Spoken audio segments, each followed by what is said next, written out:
Δεξιά πόσα, 4. 4 και 4 κάνεις. 4 δεξιά, 4 στον τόπο. Αυτό χορεύουμε κι εμείς έτσι. Ναι. Και τα χέρια κάτω, ναι. Άλλο και μισαναλίτημα τι θα χορεύατε.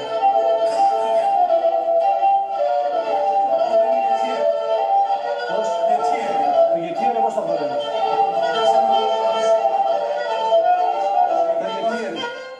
Το γετίερε θέλει. Στο γετίερε θέλει.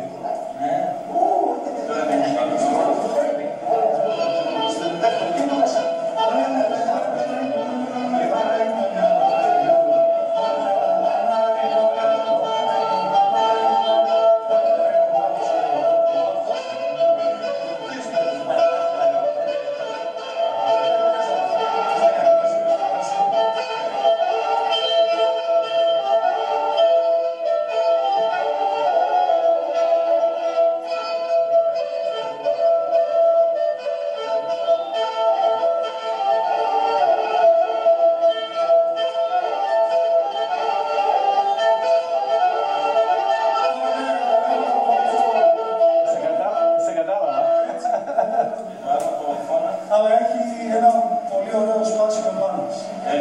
Στον τόπο. Έχει εντελώς αντίθετα πάει το σώμα με το βήμα. Ναι.